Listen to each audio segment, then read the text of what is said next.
అమ్మా పూజ ప్రారంభించమంటారా? చరణ్, నువ్వు కూడా కూర్చో.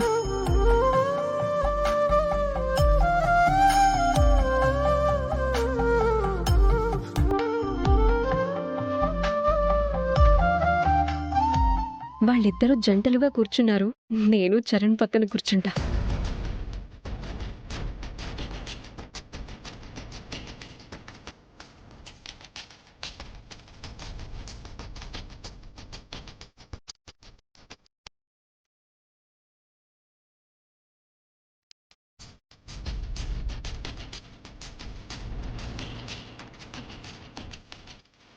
పల్లవి, నువ్వు కూడా కూర్చోమ్మా.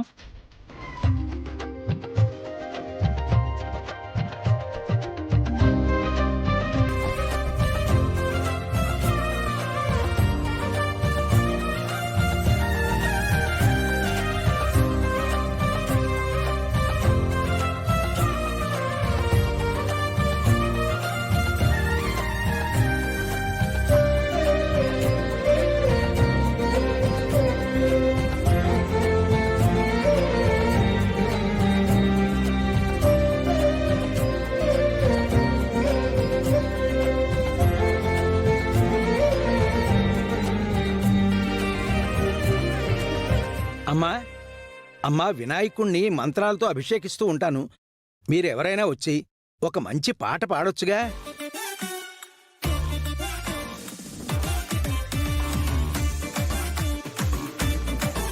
సుమా, అక్షిత,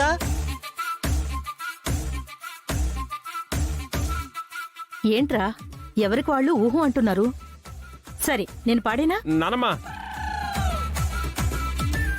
వద్దు నానమ్మా. నువ్వు పాట అందుకున్నావంటే ఒక సంగీత కళాకారుడిగా సంగీతం మీద నాకున్న ఇంట్రెస్ట్ చచ్చిపోతుంది. ఒరేయ్, నీ చిన్నప్పుడు నిన్ను నిద్రపుచ్చడానికి నేనే పాట పాడేదంట్రా.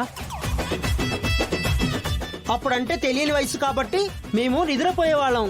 ఇప్పుడు నువ్వు పాట పాడితే అందరూ పారిపోతారు. సర్లే, నా బదులు పల్లవి పాడుతుంది. బామ్మగారు, పర్వాలేదులే, పాడమ్మా. మన ఇంట్లో పూజకి తను పాడడం ఏంటి? అయితే నువ్వు పాడు సుమా. నువ్వు పాడమ్మా.